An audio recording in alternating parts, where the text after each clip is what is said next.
வணக்கம் மக்களே. நம்ம கார்த்திக் கதையில ஏப்ரல் 3 என்ன நடக்க போகுது அப்படிங்கறத பார்க்கலாமா? அதுக்கு முன்னாடி நம்ம வீடியோவுக்கு மறக்காம லைக் பண்ணிக்கோங்க. நீங்க லைக் பண்றதுதான் எங்களுக்கு அடுத்த வீடியோ போடுறதுக்கு ரொம்ப இன்ட்ரெஸ்டிங்கா இருக்கும். ஸோ மறக்காம லைக் பண்ணிட்டு இந்த வீடியோவை தொடர்ந்து பாருங்க.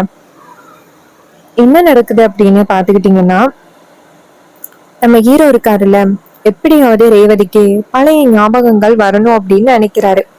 ஆனா ஈஸ்வரி ஹீரோவை வீட்டை விட்டு அனுப்புறாங்க. ஹீரோ சொல்றாரு, நான் வீட்டை விட்டு போக முடியாது. அட்லீஸ்ட் நான் இங்க ஒரு சாதாரண வேலைக்கார மாதிரி இருக்கேன். நான் தான் ரேவதியோட ஹஸ்பண்ட் அப்படின்னு ஒரு காலத்திலேயே நான் சொல்ல மாட்டேன் அப்படின்னு. அதுக்கு ஈஸ்வரி சொல்றாங்க, இங்க பாரு, இனிமே நீ இங்க இருக்கவே கூடாதுன்னு சொல்றேன். நீங்க டிரைவர் வேலை பாக்குறேன்னு சொல்ற, இதெல்லாம் சரிப்பட்டு வராது, கிளம்பு அப்படின்னு. அப்ப மயிலு சொல்றாரு, இங்க பாருங்க அத்தை, சகல எந்த அளவுக்கு ரேவதிய காதலிக்கிறாரு அப்படின்னு உங்களுக்கு தெரியும். அதே மாதிரி ரேவதி எந்த அளவுக்கு சகலைய காதலிச்சாங்கன்னு தெரியும். நீங்க இந்த மாதிரி பண்றது கொஞ்சம் கூட சரியே இல்லத்த. அதுக்கு ஈஸ்வரி சொல்றாங்க, இங்க பாரு, இது எல்லாமே என்னோட முடிவு. நீங்க யாரும் இதுல தேவையில்லாம தலையிடாதீங்க. என் பொண்ணுக்கு என்ன முடிவு எடுக்கணும் அப்படிங்கறத பத்தி எனக்கு தெரியும். இத கேட்டதும் மயிலு சொல்றாரு, அத்தை ஒரு நிமிஷம் நான் சொல்றதை கேளுங்களேன். ஈஸ்வரி சொல்றாங்க, இங்க பாருங்க, இந்த விஷயத்த பொறுத்த வரைக்கும் யாரும் பேசக்கூடாது. ஹீரோ அவங்க அத்தைய பார்த்து கையெடுத்து கும்பிட்டு, அத்தை தயவு செஞ்சு நான் இந்த வீட்டுல ஒரு வேலைக்காரனா இருக்கேன். நான் இப்போ உங்களுக்கு ஒரு சத்தியம் பண்ணி கொடுக்குறேன். எந்த விதத்திலையும் நான் தான் ரேவதியோட ஹஸ்பண்ட் அப்படின்னு ரேவதிக்கு எந்த விதத்திலையும் சொல்லி புரிய வைக்கிறதுக்கு முயற்சி பண்ண மாட்டேன். ரேவதிக்கு எந்த விதத்திலையும் நான் கஷ்டம் கொடுக்க மாட்டேன். இது நான் உங்களுக்கு பண்ணி கொடுக்குற சத்தியம். நான் ஜஸ்ட் இந்த வீட்டுல ஒரு வேலைக்காரனா இருக்கேன் அப்படின்னு. அப்ப வில்லி அவங்க அக்காவை பார்த்து, அக்கா, இவன் இங்க இருக்கிறது நம்ம குடும்பத்துக்கு தான்க்கா பாதிப்பு. ரேவதி கண்டிப்பா இவனை பார்த்தா ஏதாவது ஒரு வகையில டிஸ்டர்ப் ஆக வேணாம். அதுக்கு ஈஸ்வரி சொல்றாங்க, ஆமா, என் பொண்ணு கண்டிப்பா உன்னை பார்த்தா ஏதாவது ஒரு வகையில டிஸ்டர்ப் ஆவா. நீ இங்க இருக்க வேணாம், கிளம்பு அப்படின்னு சொல்ல நம்ம ஹீரோவுக்கு ரொம்பவே வருத்தமா இருக்கு. அப்ப வில்லி அவங்க அக்காவை பார்த்து, அக்கா பாத்தியாக்கா, நீ இவ்வளவு சொல்லியும் அவன் போக முடியாது அப்படின்னு ஒத்த கால்ல நிக்கிறான் அப்படின்னா அவன் என்ன நோக்கத்துல இங்க இருக்கான் அப்படிங்கறது உனக்கு நல்லாவே தெரியுதுல்ல. நீ பாருக்கா, அவனால இன்னும் நம்ம எவ்வளவு கஷ்டம் அனுபவிக்க போறோம் அப்படின்னு தெரியல. இதை கேட்டதும் ஈஸ்வரி ஹீரோவை பார்த்து, இங்க பாரு, உன்னால நாங்க கஷ்டம் அனுபவிச்சது எல்லாமே போதும், தயவு செஞ்சு கிளம்பு அப்படின்னு. அப்ப ஹீரோ சொல்றாரு, சரி நான் கிளம்புறேன். ஆனா ரேவதிய பத்திரமா பாத்துக்க வேண்டியது உங்களுடைய பொறுப்பு. ரேவதிக்கு எந்த வகையிலையும் பாதிப்பு வரக்கூடாது. அவ நல்லபடியா இருக்கணும். அதுக்கு ஈஸ்வரி சொல்றாங்க, என் பொண்ண நல்லபடியா பாத்துக்க வேண்டியது என் பொறுப்பு. அவளை எப்படி பாத்துக்கணும் அப்படிங்கறத பத்தி எனக்கு தெரியும். நீ எனக்கு சொல்லி கொடுக்க வேணாம், கிளம்பு அப்படின்னு சொல்ல நம்ம ஹீரோ சோகமா அந்த இடத்துல இருந்து கிளம்புறாரு. இதையெல்லாம் பார்த்துட்டு வில்லி செம்ம ஹாப்பி ஆகுறாங்க. அவங்க இந்த விஷயம்தான் எப்ப நடக்கும் அப்படின்னு எதிர்பார்த்து காத்துக்கிட்டு இருந்தாங்க. இப்போ அவங்க நினைச்சது நடக்குது இல்லையா, அதனால அவங்களுக்கு சந்தோஷம். ஹீரோ நேரா வீட்டுக்கு போறாரு. அங்க பாட்டி ஹீரோவை பார்த்ததும், ஐயா, நடந்தது எல்லாம் கேள்விப்பட்டேன். இப்படியெல்லாம் நடக்கும் அப்படின்னு நான் கொஞ்சம் கூட எதிர்பார்க்கல. நான் வந்தா ஈஸ்வரி இன்னும் சத்தம் போடுவா அப்படிங்கறதுனாலதான் நான் வரல. ஹீரோ சொல்றாரு, பரவாயில்ல பாட்டி, நீங்க வராம இருந்தது கூட ஒரு வகையில நல்லதுதான். இல்லைன்னா உங்களை தேவையில்லாம அவங்க அவமானப்படுத்துவாங்க. சோ அத கண்டிப்பா என்னால பார்க்க முடியாது. பாட்டி சொல்றாங்க, ஐயா, நீ என் மேல எவ்வளவு பாசமா இருக்க. ஆனா அந்த ஈஸ்வரி ஏன் தான் இப்படி பண்றான்னு தெரியல. ஹீரோ சொல்றாரு, பாட்டி எல்லாமே விதி பாட்டி, இப்படி நடந்துகிட்டு இருக்கிறதுக்கு. அதுக்கு பாட்டி சொல்றாங்க, இல்லையா, உனக்கு மட்டும் ஏயா அப்படி நடக்கணும் அப்படின்னு பாட்டி வரி பண்றாங்க. ஹீரோ சொல்றாரு, பாட்டி நான் கோவிலுக்கு போயிட்டு வரேன் பாட்டி அப்படின்ட்டு நம்ம ஹீரோ நேரா கோவிலுக்கு போறாரு. கோவில்ல அந்த சாமியார பாக்குறதுக்காக ஹீரோ நேரா கோவிலுக்கு போறாரு. அங்க சாமியார் உட்கார்ந்துருக்காரு.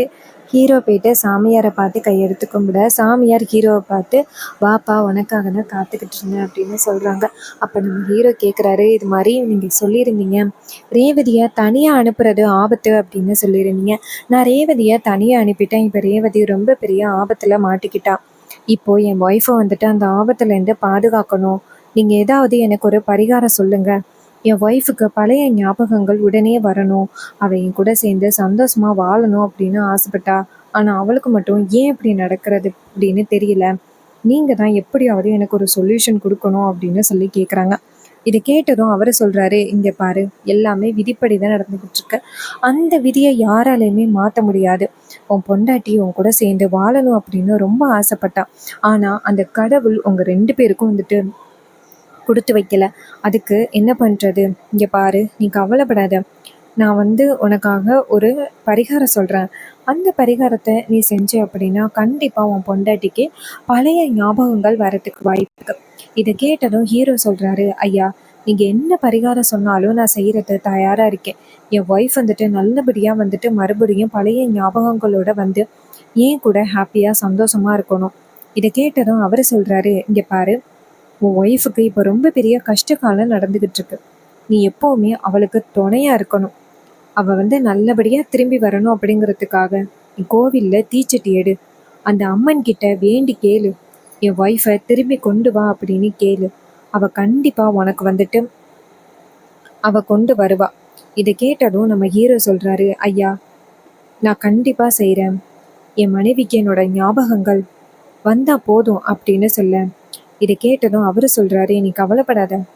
உன் மனைவிக்கு கூடிய சீக்கிரம் ஞாபகங்கள் வரும். நான் சொல்ற பரிகாரத்தை மட்டும் செய் அப்படின்னு சொல்ல. ஹீரோவும் சரிங்க ஐயா அப்படின்னு சொல்லிட்டு நேரா உள்ளார போறாங்க. அங்க போயிட்டு நேரா அம்மனை கையெடுத்து கும்பிடுறாங்க. கையெடுத்து கும்பிட்டுட்டு, உங்களுக்கே தெரியும் என் ஒய்ஃப் என் மேல எந்த அளவுக்கு பாசமா இருந்தா அப்படின்னு. ஆனா இப்போ அவளுக்கு அவ்வளோ பெரிய ஆபத்து. அவளை அந்த மாதிரி நிலைமையில பாக்குறதுக்கே எனக்கு ரொம்பவே கஷ்டமா இருக்கு.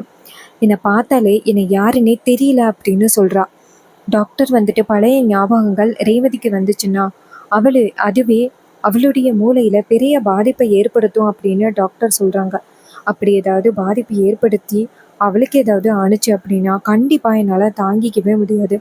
நீங்க தான் எப்படியாவது ரேவதிய இந்த ஆபத்து எல்லாத்துல இருந்து காப்பாற்றணும் கடவுளே அப்படின்னு சொல்லிட்டு பேசுறாங்க.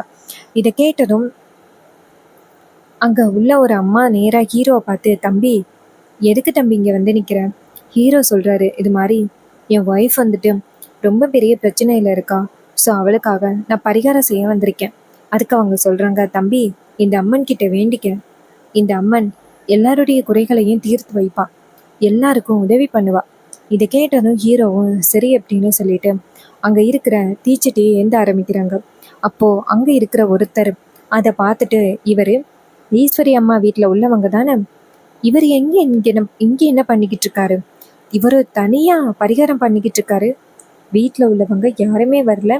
சரி, நம்ம வீட்டில் உள்ளவங்க கிட்ட சொல்லுவோம் அப்படின்னு அவர் நேராக வீட்டுக்கு ஃபோன் பண்ணுறாரு.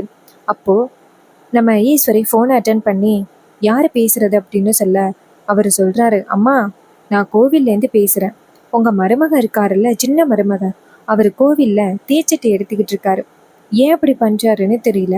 உங்கள் வீட்டில் உள்ளவங்க யாருமே அவருக்கு துணையா இல்லை. அம்மா, இந்த மாதிரி நேரத்தில் அவருக்கு துணையா இருக்கணும். அவருக்கு உதவி பண்ணுங்க அப்படின்னு சொல்ல. இதை கேட்டதும் ஈஸ்வரி ஷாக் ஆகுறாங்க. ஈஸ்வரி அந்த ஆளை பார்த்து, இங்கே பாரு, நீ யாரை சொல்ற அப்படின்னு எங்களுக்கு தெரியல. அவனுக்கும் எனக்கும் எந்தவித சம்மந்தமும் இல்லை. தேவையில்லாம கண்டவனை பத்தி என்கிட்ட சொல்லாத அப்படின்னு சொல்லிட்டு ஃபோனை கட் பண்றாங்க. இதை பார்த்ததும் அவரு ஷாக் ஆகுறது. என்னடா இது, அந்த வீட்டோட மருமகன் தான் தீச்சட்டி ஏந்திக்கிட்டு இருக்காரு. அவருன்னு சொன்னா கேட்க மாட்டேங்கிறாங்களே. சரி, அவங்களுக்குள்ள என்ன பிரச்சனையோ அப்படின்ட்டு அவர் இருக்க. அப்ப மயில் காதுல வாங்கிட்டு, அத்தை, என்னாச்சு, யாரு ஃபோன்ல? ரொம்ப கோவமா ஃபோனை கட் பண்ணீங்க? ஈஸ்வரி சொல்றாங்க, வேற யாரு, அந்த டிரைவர் பையன் இந்த இடத்த விட்டு போனாலும் எனக்கு பிரச்சனை கொடுக்காம இருக்க மாட்டான் போல. நேரா கோவிலுக்கு போயிட்டு பரிகாரம் செய்யறாம்னா அவனையெல்லாம் பரிகாரம் செய்ய சொன்னது யாரு? எதுக்கு தேவையில்லாம எனக்கு பிரச்சனை கொடுத்துக்கிட்டு இருக்கான் அப்படின்னு. இதை கேட்டதும் மயிலு சொல்றாரு, என்னத்த சொல்றீங்க? சகல பரிகாரம் செய்யறாரா ரேவதிக்காக? ஈஸ்வரி சொல்றாங்க, ஆமா, அவனை யாரு பரிகாரம் செய்ய சொன்னது? தேவையில்லாம எனக்கு பிரச்சனை கொடுத்துக்கிட்டு இருக்கான் அப்படின்னு.